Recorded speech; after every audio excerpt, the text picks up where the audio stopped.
Gusto kong i-share sa inyo kung paano mag-end bend ng PVC pipe, kabayan. Ipapakita ko sa inyo, kabayan. At gusto ko matulala yung mga mata nyo, manginginig kayo kapag nakita ninyo kung paano ko ginawa. Nagbabalik na naman si Boy Cubos, ang pinakamagaling na electrician doon sa abroad at dito sa Pilipinas, pinakamagaling din. And then nag-check ako dito kay Ila Sir, bahay nila Sir. Grabe, yung mga wire, mayroon ng mga gagamba. No, may mga gagamba na, bahay ng mga gagamba.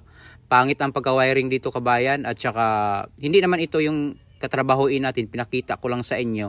Ang gagawin ko ngayon, end bend, kabayan, kasi meron akong isang box na ipipix.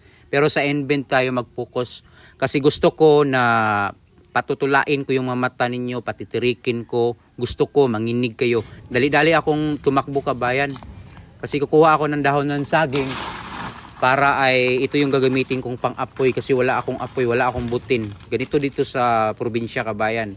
Ganito ako kagaling, kabayan. Sa buong electrician sa Pilipinas, first time yung nakita itong ganito, kabayan nyo. Ako lang ang nakagawa ng ganito sa buong Pilipinas, kabayan. Dahon ng saging. Pakita ko sa inyo, ha. Tingnan nyo. Tingnan nyo kung gaano kabilis, ha. Pang-abroad yan, kabayan.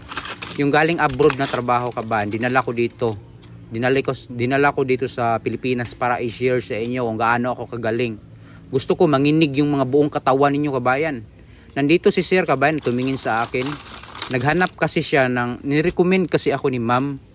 Kasi sabi ni Sir, naghahanap siya, pero wala siyang mahanap dito sa buong Pilipinas na electrician na pinakamagaling, yung kakaiba daw yung hinahanap niya. Wala talaga.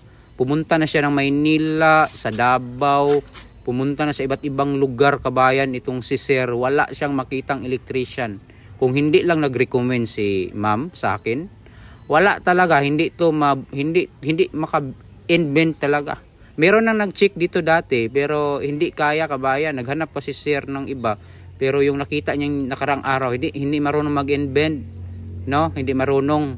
Kasi hindi gamit kasi, kabayan, kakaiba kasi ito, yung ginamit ko, yung dahon ng saging. Ako lang nakagawa niyan dito, kabayan, sa buong Pilipinas, kabayan.